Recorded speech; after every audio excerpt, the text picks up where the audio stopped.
we was also talking about what's happening in our community and, you know, the atrocities that's happening for our young people. We're talking about our history and, you know, what we are aware of in our history or not aware of in our history as to what's going on and how we need to kind of bring our families back to go into places like the Manhood Academy, the Femalehood Academy, Black History Studies. You know, there's an excellent organisation called Black History Studies where they have things regularly, who are also Simpsons again.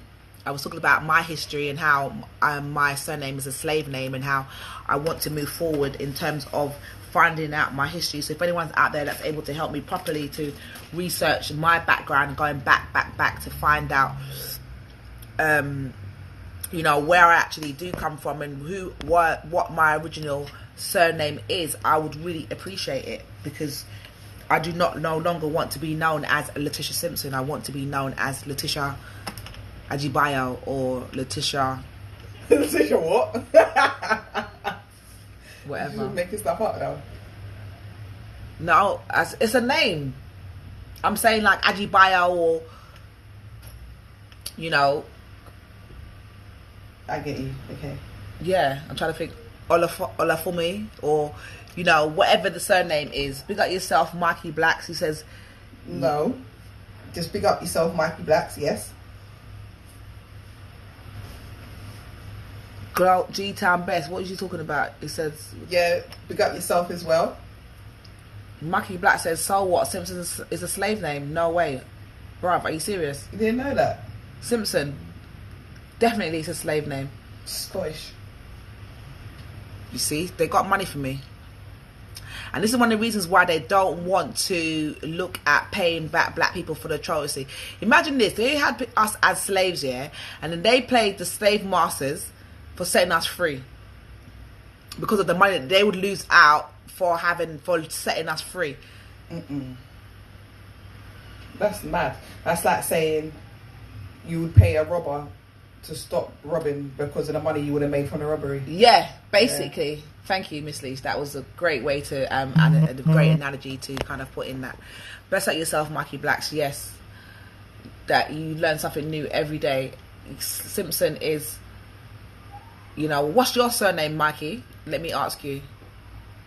Whoa, what's going on your Instagram? Guys, this is the Late Night Talk Show every Sunday from 9 till 11.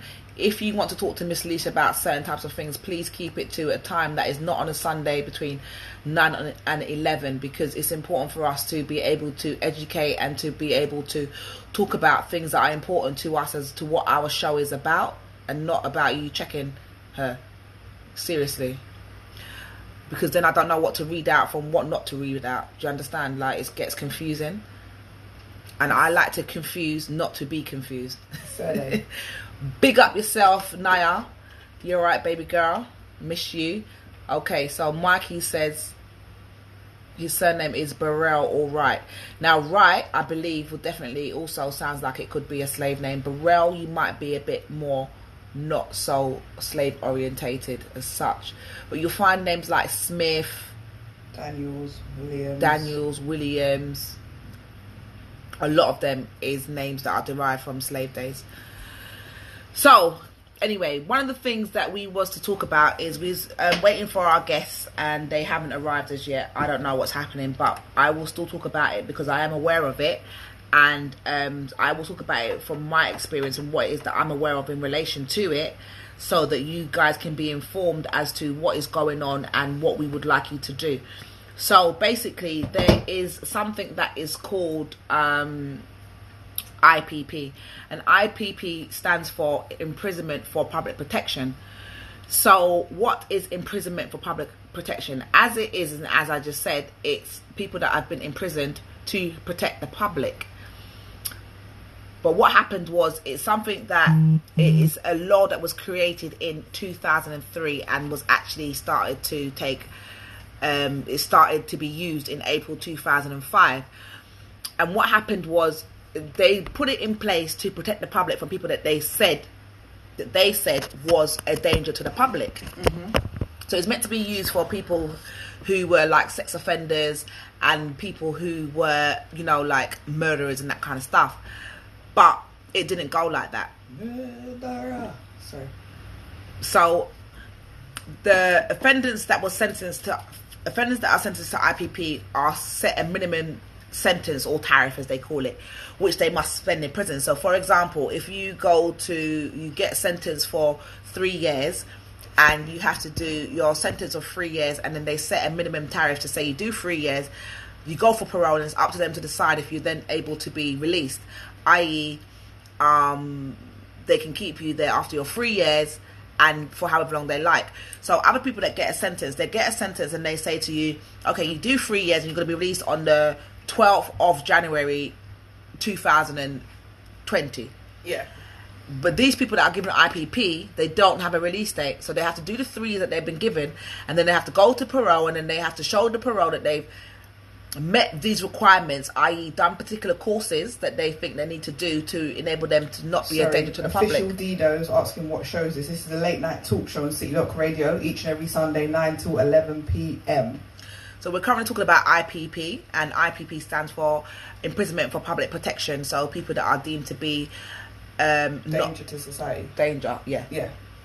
So what's happened is, since this law was put in place in 2005, over 8,000 people have been imprisoned under the IPP, which is way more than they thought was going to be imprisoned for this under this particular law. Mm-hmm. And as I was just saying, is that it doesn't have a end date. So you're sentenced under the IPP, but you're not told when you're going to be released from prison. Okay. Whereas other prisoners have an actual release date, so they know that come the 19th of January, I'm going to be released back out into the public. Yeah.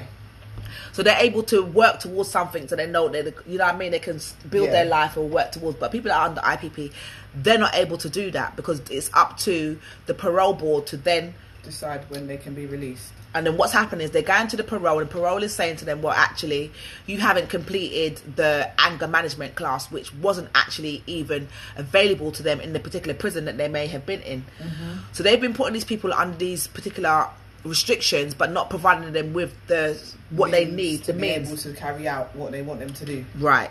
So then they're going to the parole, and then the parole is saying to them, well, actually, you can't be released because you haven't done that. Mm-hmm. And then they can only go back to the parole another year or 2 years later to get a release date. Okay. And then what's happening is they're going back to the parole board this year or 2 years later, and then they're being rejected. Again. Okay.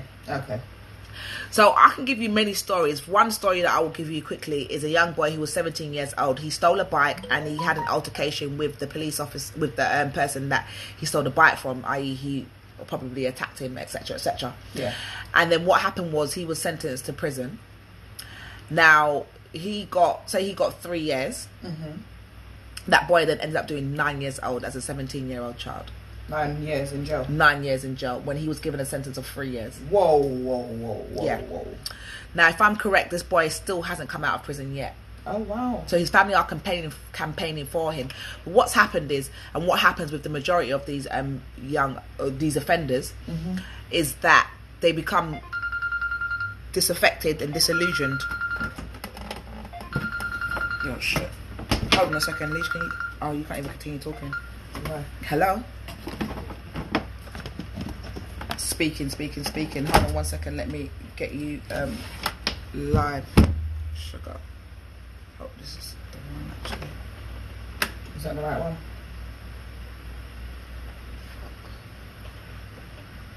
Hello?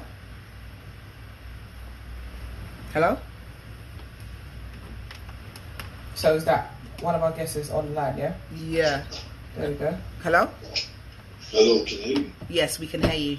Welcome to the Late Night Talk Show. I'm Letitia, aka Legsalicious. And I'm Miss Leash. So thank you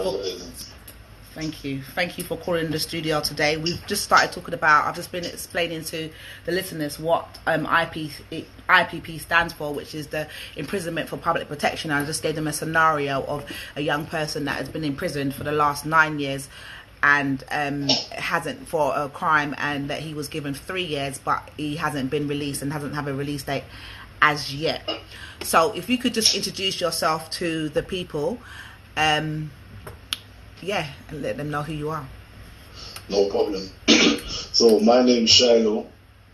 I'm an ex-IPP. There's a lot of echoing as well, you know. Hold on. Talk. You continue. Yeah, so I'm an IPP. Altogether, I've served 13 and a half years. I've been out coming up to 18 months now. And I sort of came home with the belief that once I'm in the community, that the stresses that I felt in custody will go away. But it's not that type of party. And the more I sort of interact with other members of the IPP community, I realise these stories are common among us. And not only is the oppression out here, but it's much more sophisticated. Whereas in custody, in the system, you know what it is. You can relate to it. You can recognise it. Do you understand what I mean? Yeah. And there's a lot of us that are still caught up in the system. And you got to realise there's like 86,000 prisoners in the prison community, and the IPP number is probably about 3,000 or 2,000 now. But we still represent the biggest spike of mental health within the prison custody. So the biggest sort of statistics on broken homes or the breakdown of support networks during the process of the sentence is with the IPP community as well. So whichever way you look at it, it doesn't work. The courts have recognised it. The prison officers, they recognise it. We definitely recognise it as the one serving it because we feel it. But there's no reprieve. There's nothing changing. Everything's still kind of the same for the ones that are still stuck in the system. Okay, so can I just stop you there? Can I ask you? You said that you served, did you say 13 years in total? Mm-hmm. How much years was you actually sentenced to in the first place? I was sentenced to a 5-year tariff. So you ended up spending an extra 8 years on top of your sentence based on the IPP. How many times did you go to the parole to be released? To my knowledge, I'd say 4, because some of the knockbacks aren't automatically a year. Sometimes you can be a 2-year knockback. Oh, Yeah, wow. that's what I was saying. Yeah. So what was the reasons that they gave you for knocking you back at the particular time, if you can remember any? The first 2 reasons, I deserved it. You know, I was rebelling against the system in that place there, and it was coming out in my behaviour. So I can definitely understand why, because of the things that I was doing in the system at that time. But the 2 after that, I don't understand how they was justified to knock me back. And it was knocking me back for things like they wanted to see a longer period of good behaviour. But I'm saying, how can you expect anything from me when you've got me or subjected me to inhumane conditions that have been deemed illegal, and you lot pay a fine so you don't have to release me from prison? But then you're supposed to be my role models, but then the whole reason as to why I'm still in jail is because you lot are cutting corners. Wait. How can you expect anything from me? Sorry. Yeah, Can go you just back go to the back a fine. minute? Yeah. What do you mean by you have to pay a fine? They paid a fine. Okay, so basically, when you see the barbed wires around the prison fences when you go to any prison, they're not supposed to be there. The European High Court has deemed it illegal, but what England done is they pay a fine to keep the barbed wire on there. Same with conjugal visits. Life sentence prisoners are supposed to have conjugal visits with their wives. They choose not to grant us this, and they pay a fine not to let us have that sort of zone. They pay a fine to who? They pay a fine to whoever they need to pay a fine to keep it active. But it's a fact. You can find that on the Ministry of Justice. You can find that on any of the official websites. Wow. And where they get the money from to pay the fine? Tax money? That I'm not going to answer on things I don't know the answers to. That's fine. It's not out of their own pocket. Okay. Well, I would assume it probably is taxpayers' money, because taxpayers' money is what is used to keep prisoners in place. But also what they do is they get prisoners to carry out certain jobs whereby they whether it's make shoelaces, and they pay them peanuts to make shoelaces or different stuff like that, where they're actually being paid a higher rate to make those shoelaces, and they take on the majority of the money and then pay the prisoners the smaller piece of the pie. Okay. It must be something like that, because they've got us in workshops packing tea bags. Well, I refuse to do it, but they've got people in workshops packing tea bags and stuff like that, when we're putting in applications saying that we want to do open university courses. But David Blunkett, who was the former MP of the prison sector, he refused us getting books sent in from our family, so we weren't even allowed to educate our own minds or do self-study to ready ourselves for release. I remember when that happened, actually, because my brother, he wasn't able to get books anymore either. I sent it in to him. And then what they also did is that you can get books when you first go in there, but then afterwards you can't get nothing more. After a certain period, you can't get it brought in, or then if to get it brought, you have to take out the ones that was in there before and stuff like that. Okay. That might be for a certain type of prisoner, but for the prisons that I was in, that wasn't happening. Okay, so yeah, it's different. Obviously, as we know, different prisons have different rules and regulations in it. So yeah. Basically, I would just tell everybody to do as much research as they can. This ain't just something where we're saying we want to get our brothers and sisters out of the system. Like I said on the video, I deserved the custodial sentence because I was guilty of what I'd done. No one ain't shirking their responsibilities. I had to, face a sentence. That's standard. But the IPP sentence is an inhumane sentence. And like I said in the video, like the balance of reform and discipline is grossly disproportionate. And that's the problem with the sentence. It's making people come out worse than they went in. Yeah, most definitely. Okay. Because from what my understanding from the research that I've seen is a lot of the people, they become mentally affected by it because they've got nothing to look forward to. They don't know when they're going to be coming out. They're not getting that support that they need. Also, as you know, with prison visits, you only get a certain amount of prison visits over a period of time. So whether it's 2 visits a month or whatever, your family have to be able to come to visit you as well and have the funds to come and visit you when it's way out in the bush, depending on where you're located. Yeah. So most definitely, that's such a major point that you've made. So looking like this, say for example, a man's wife can only visit him once a month for 2 hours a time. That means it takes her 12 visits spread out the year to spend 24 hours with her husband out of 365 days. So tell me where the support network is, or how you're supposed to maintain connections, bonds, relationships when it's that type of steez that we're under. Most definitely.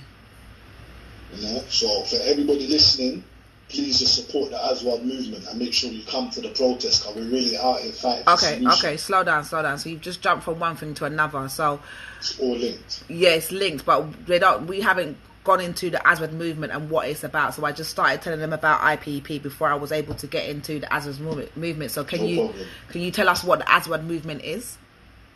Okay, so the Aswad movement is basically a movement that's going to unite and bring ascension to the black community and will create an economical infrastructure that will help us to learn how to buy and sell from each other, rely on each other, stop the anti-knife and gun and violence in our community, and build up ourselves and invest in our young kings and queens so they can grow and flourish, and we can put them on our shoulders so they can see further down and see what the real vision and goal is, which is us returning to where we come from and building up our own place instead of building up outsiders and their economies. Okay. Sounds great. Excellent. I mean, obviously I am aware of the Aswad movement as being part of it myself. So and then you also talked about a march. So can you tell us a bit more about that?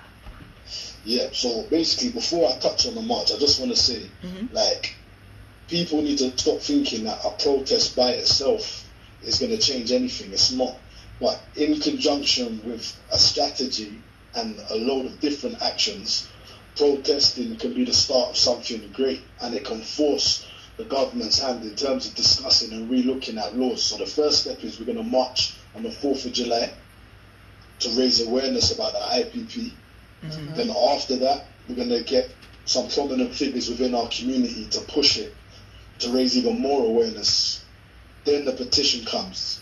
When the petition comes, we want 100,000 signatures of our own people, our own kings and queens signing that to say they support what we're putting together, and we're going to present that to the government, and they're going to have to re-look and rediscuss the way the IPP sentence is and look at changing it.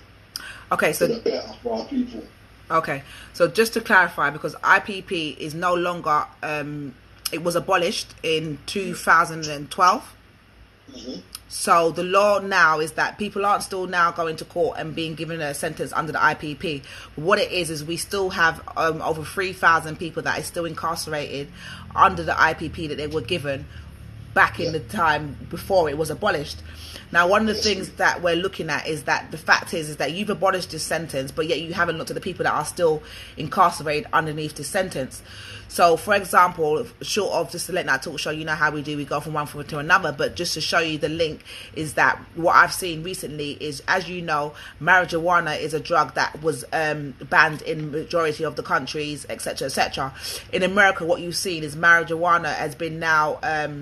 what's the word? Legalized. It's now been legalized, yeah? So what they're doing now in certain states now is they're now saying that if you've got a criminal record for marijuana, they are now going to cut that record. So they're going to take it off of your record. So if I've got a record for having, say, 30 grams of marijuana, they're going to take that off of my criminal record now. So I'm not going to be known as a person that's got marijuana under a conviction for that. And if I've got if you've got a higher amount, you can then apply to the court and say, look, I've got 100 grams of weed on my record, can you take that off of my record, because weed is now legalized. And that was something that I was talking about a little while ago when I found out that they were legalizing weed, saying, well, what about all the people that's in prison now for weed? Because as you know, in America, they don't play, and black people alone, the high representation of black people with the that's been incarcerated for weed is very high. But the fact now that they're now looking at releasing those people, but also taking away that crime against their name, is amazing, and it's great, and it shows the changes that is happening, because they realize how powerful weed is, and they can make money from it, short of going to a whole other entity. But this is what I do, that they now want to take it on board and want to make that money, so they're legalizing. But what they are doing also is that they are allowing people to apply for licenses so that they can now then also sell it themselves, and to gain an income from it, and to learn certain things about it, to then put it back out there in the community. So they've turned it around really well in terms of what they're doing, so that people can make money. Well, so the government, quotation mark, can make money, but equally the people themselves that are around it can also make money in terms of selling it. However, even though it'll probably be a lower rate of TNC, but that is what they're going into. So what we're looking at in terms of the IPP is that basically you've abolished this sentence, this law, but yet you haven't changed the law or changed the convictions of the people that are currently incarcerated. It was applied to. Now, even if you're saying, we're not saying that all of those people that it was applied to are 100% that yes, they're still not a danger to the public. However, you need to look at these people and see who is a danger from who's not a danger. They need to do some new kind of assessment. They need to do. Yeah. Well, the problem is that the parole is the people that are supposed to be doing this assessment, but they're not doing what they're supposed to do. The parole board is made up of 3 people. Yeah. And you can imagine you've got 3,000 people that is underneath this jurisdiction, and you know, I could only say the parole board is not probably working every single day, and there's 3 people. Now imagine you're supposed to go for parole today, yeah? Jack is not well, so that means you can't go for your parole today. Tom has got to no childcare, so he can't come to work. So you need 3 people in order to do the parole. But if one person isn't there, then you're not going up for parole today. Then you've got to wait for them to re-put your parole, give you a date for parole. But you're not considered to be a priority because you are under IPP. So what happens is they go back to the list, and then they have to wait for a new date whenever it is that they're going to have to go back for this whole parole to hear what they're hearing. And as I said already, what their stipulation is that you need to do this rehabilitation course in whatever type of shape or form, which is not available to a majority of these prisoners that is underneath this sentence. So therefore they're not even able to pass parole, because there isn't put in the right rehabilitation support to enable them to make the changes that they need to see to let them out. Okay. Yeah, so what you touched on with the weed is a very good point, Carl. Them trying to change the past means that they retrospectively recognise the law changing. Yes. So with the IPP, when it got abolished, it was recognised that the abolishment started from that day forward, and the IPP wasn't retrospectively recognised. So the people that were sentenced before the law was abolished still actively serve out that sentence. Hence the reason I'm still on the life sentence, you understand? So with the fact they've abolished it, you can't actually ask for the law to be changed. You have to ask for conditions to be changed as subcategories of the law. Yes. So say, for example, one of the most troublesome factors of the IPP is what you just quoted, the parole process. It's absolutely atrocious. You've got some people going over a year just waiting for a parole date because they're that booked up. And then secondly from that is the resettlement plans that are put in place. Like, you're taking some of the brothers off the roads that were active gang members, and then you're putting them in jail for years, making them change their whole life, and then you want to put them back in that same area that all the trouble started in, and then you expect them to change when they've still got to defend themselves. Yeah. So it's not breaking the cycle of recidivism. There's no relocation programs. There's no solid proper accommodation structures, and I think they need to start implementing much more visits for people in the resettlement period of their sentence with family members to reintroduce and rebond and remake the structure of the relationships that are broken down through the course of them being IPP. Most definitely.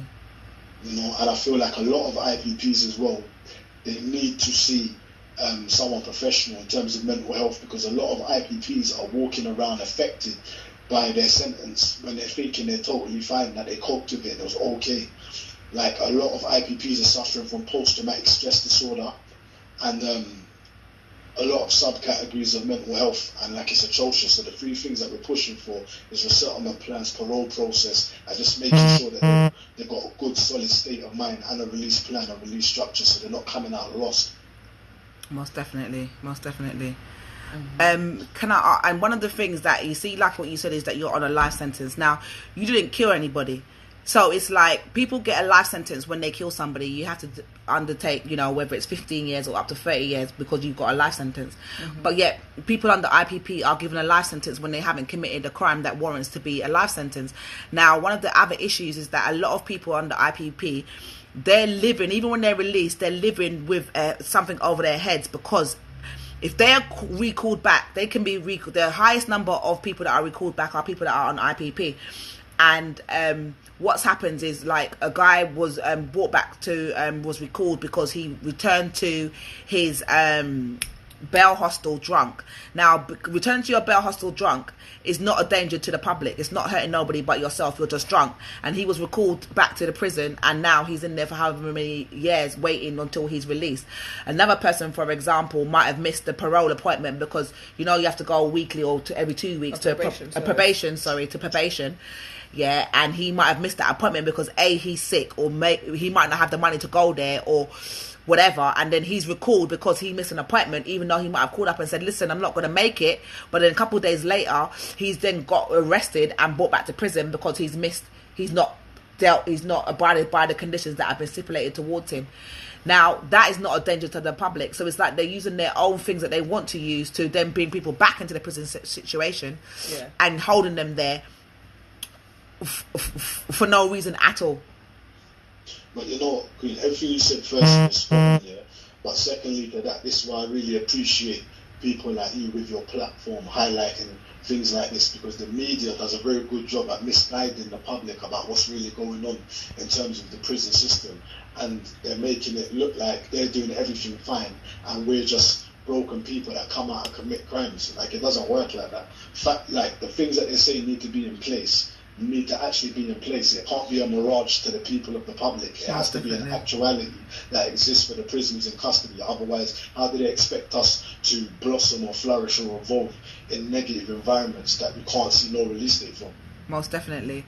And one of the things that I found out in doing my research in relation to this is that, which I found to be which I'm aware of it as a person that's worked with children with disabilities, but I didn't know to the magnitude. So one of the things that I found in the research is that they're saying 80% of the prison population have disabilities. Now, disabilities isn't always what you can see in terms of seeing that somebody has a disability physically. Disability is also mentally. It's not just physically. So I may have disability, but you're not able to see it. Yeah. So in the prison population, if they're saying 80% of these people have disabilities, then that means they have disabilities that are not seen. And what we find is that if you look at it, a lot of the people come from either A, broken homes, or B, come from dysfunctional, in terms of, not dysfunctional, but they've been kicked out of school or have a problem in school. Now, what I'm aware of is that what happens in school is that I'm not understanding the information that's been put before me. So therefore, in order for me to kind of not be seen to look stupid, I then act stupid, i.e. become the class clown, misbehave, and then I get kicked out of class, which then turns into a spiral effect, which then means then I get kicked out of class, then I get kicked out of school, and all because I didn't understand something. And rather than have my friends laugh at me and say, oh, using the word dumb, or stupid, I go through this cycle because I didn't want to look dumb or silly by saying, you know what, I don't understand that piece of information that is being put before me. So therefore I go in a total opposite direction and end up in a whole different ball game for the rest of my life, or for a good portion of my life, because I was too scared to say I didn't understand that information in order to get the help that I need to be able to learn about what that particular thing was, or get the support that I need to enable me to develop the way that I need to develop so that I can continue to get my education. So if you're going to say 80% of people have disability now, that is very, very, very high. Do you understand what I'm saying to you? And I know that the schools, don't get me wrong, I'm not advising for them, but I know the schools don't have the support that they need in order to acknowledge what the disability may look like. I know that nowadays what they're looking at is a lot of it is around autism and ADHD, but the children are labelled, and they may not even have that, but they're labelled in these particular ways, and then they're just put into these categories, and then that's the end. That's the beginning of the end. Do you know what you're saying is spot on? First things first, let me touch on what you said about the school. With school, a lot of young black boys act out because they don't feel like they're getting nurtured, or they might feel rebuked, and because of that they've got a distorted need for validation, which is acting a class clown or dominating another guy in their school for an ego stroke, to feel something because they feel a lack of. Whether it's in their home or whether it's in the classroom. Definitely. Now this is the reason why we need to build our own economical infrastructures, because then we can build our own schools where we can have one teacher to 5 pupils instead of how it is now with one teacher to 30.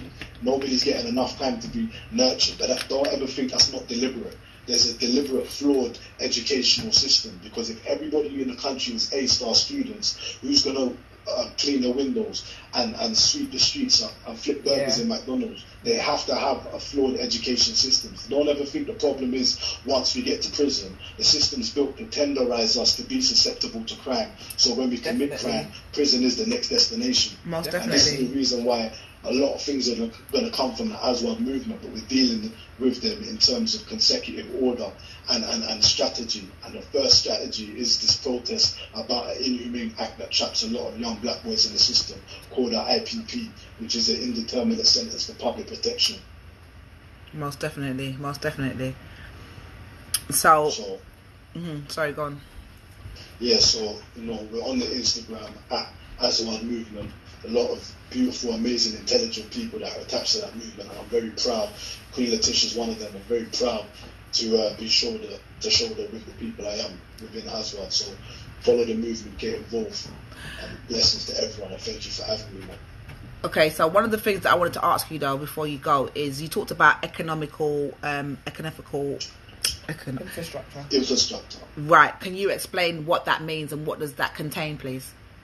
Okay, so group economics and building our own economical infrastructure is about us building up investment systems within our own families, so we can create generational wealth and pass it down from father to son, mother to daughter, and so on and so on. I've been going up and down the country teaching families about a trust that I've developed.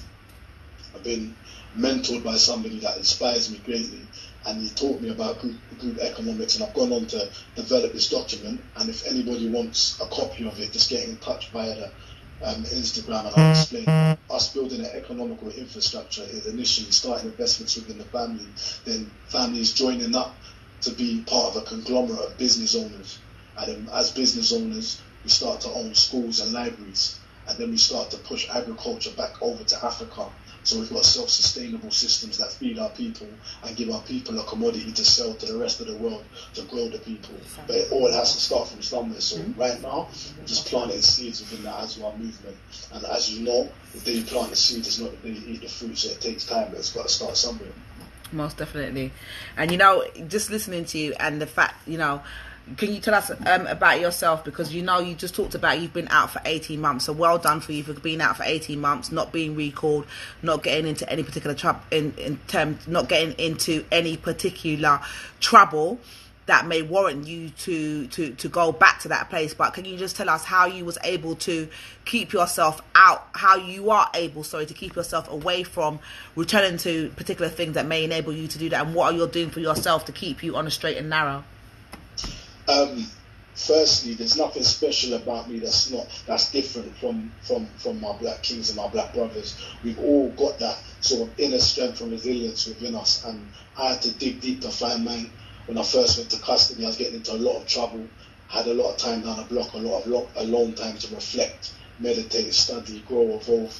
Fell in love with reading books. I've probably read about 500 books. Done a diploma when I was in there. Amen. Done 85% of the degrees. Done like 33 qualifications. I learned a couple of languages. Woo! Wow, well Came done. home. Wait, slow down. and I started my own You said business. 33 different courses. Did you say while you was incarcerated? Yeah, that's qualified me to do some sort of aspect of employment. Well done. And now you said you started up your own business. Yeah, so I own a brokerage, a concierge company, and I source things like private jets, yachts, speedboats, chauffeur-driven cars, and I provide them to my clients. And What? I do brokerage as well. I source commodities from other countries and I sell them to clients that want to invest in their asset portfolio. Wait, hold on a second. I need to give you a round of applause for that because it's big. And what you've just talked about in terms of the concierge, you'd say sourcing private jets.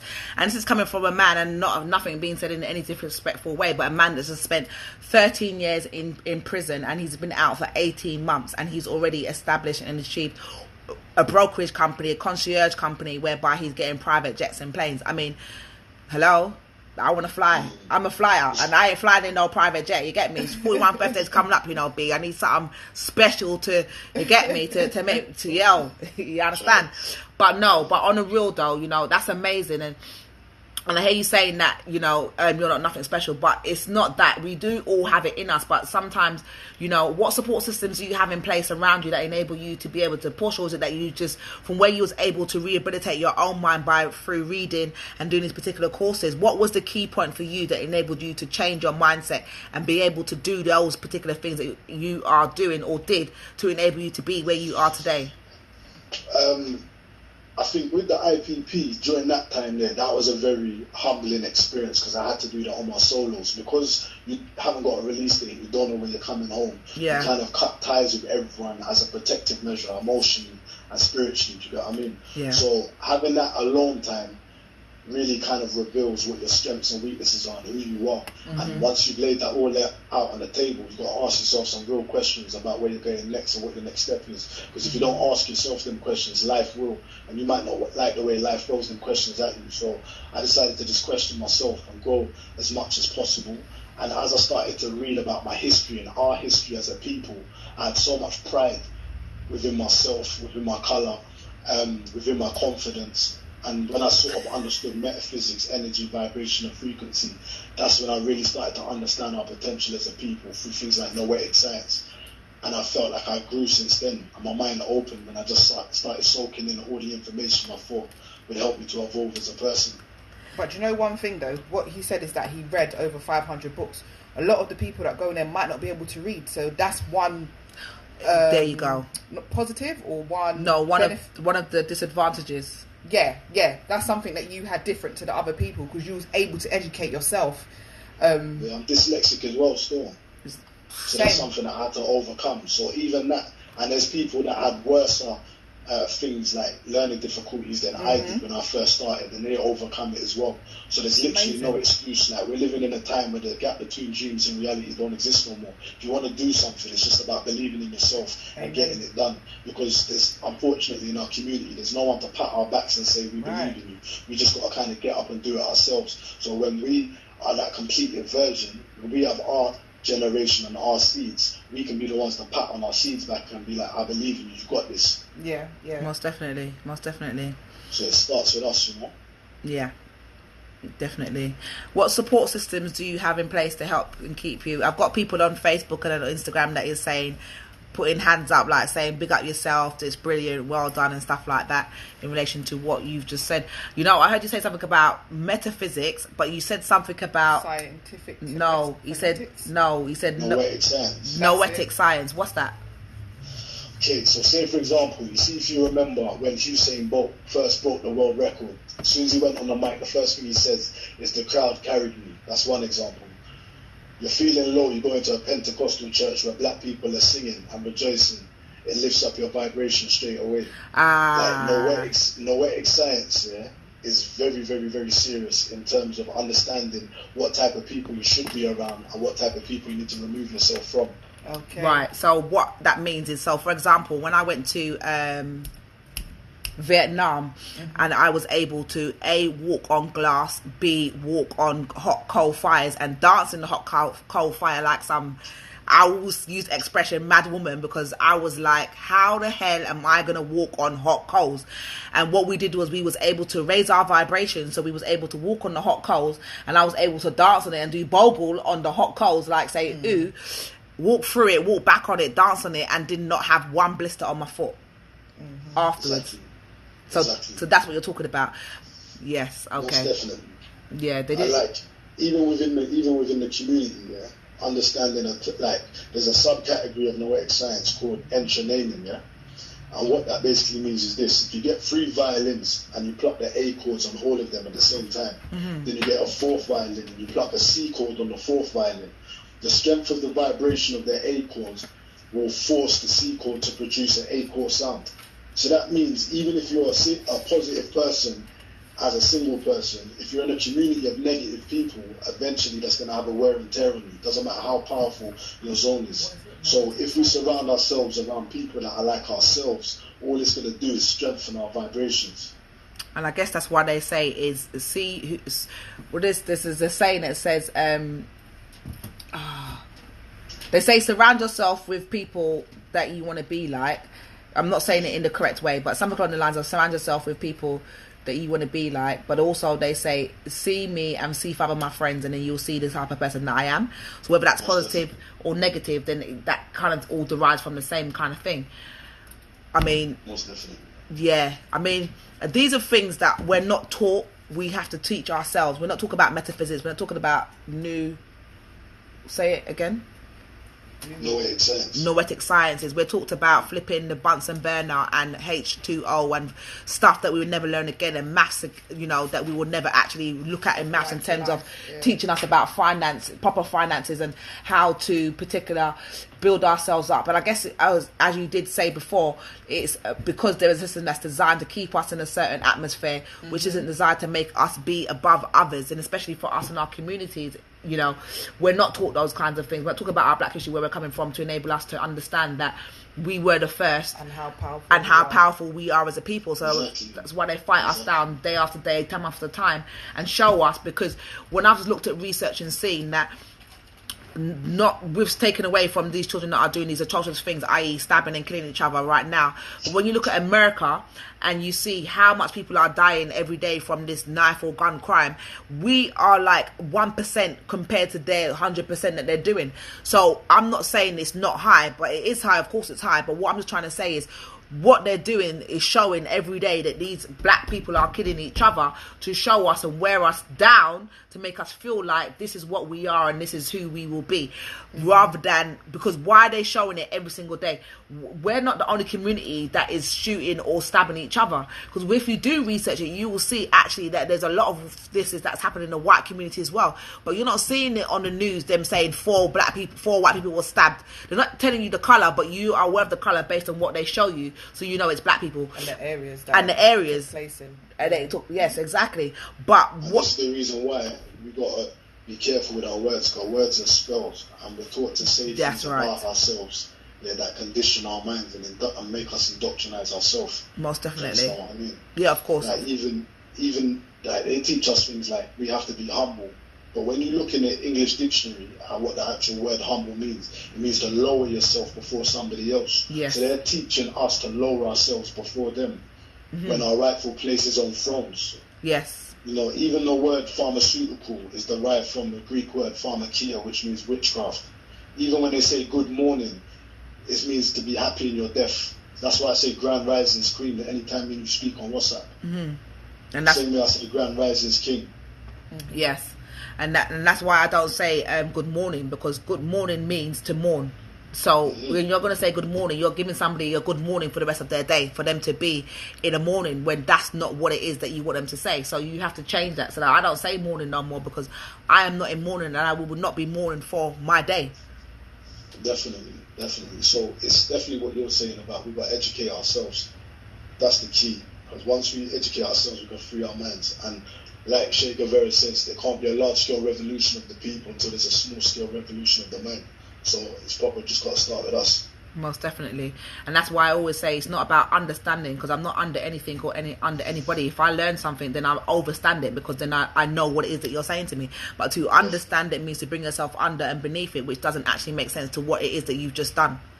Definitely. So we have to look at the words that, yes, as you said, words are spells. And short of, if for those of you that listen to the Late Night Talk Show on a regular basis, you know that I go from one thing to another, which is what I've done for the first hour of the show anyway, because one thing, I talk about one thing and then it leads me on to the other stuff and all of these different knowledgeable stuff that I've been learning for myself and putting it out there. But basically, you see, we go to state schools, and all this kind of stuff, but there's schools that the other people, the so-called high society that go to, that teach them about the right type of words to use, so they understand, so they understand how they need to connect with people and how they need to speak to people because of the words being spelled. So they teach them the correct way of speaking, which is why they speak the way that they speak, because they've been taught, because they're aware, that they are aware of it. I could listen and talk to you all evening, and it's a shame that we only got to speak to you for however long it was, which I believe is 37 minutes, because now we're coming to the end of the show. It's now 1 minute to the end of the Late Night Talk Show, which is on every Sunday from 9 to 11. But if you can just go over the march, if you can just end with the march where people need to meet, what time and what's taking place, that would be very helpful. Yeah, so basically it's the 4th of July, and we're meeting at... Which is next week, which is this week, Thursday. This week, Thursday, and we're meeting at 1 p.m. outside the McDonald's by the St. Peter's Cathedral, that's on Westminster High Road, just down the road from Victoria Station. And then we're marching to the House of Parliament, demanding our rights, and then we're going to march back to the Assembly Point, and then we'll debrief and go our separate ways. It would be really amazing if everyone can come, get involved, be passionate, and just know that this is a strategic move. So it's not no misbehaving. We're just going to move disciplined and class and get what we need to from that protest, and then move forward with our strategy. And where can people find out this information from?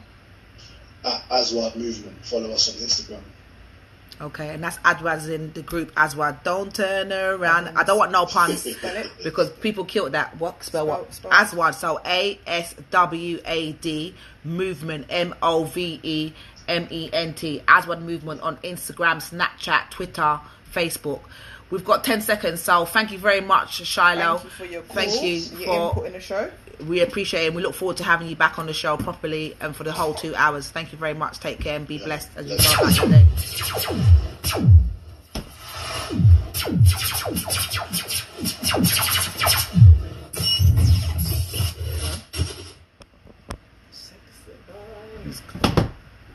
Yeah. Hello, you still alive? No, it's kind of... Oh.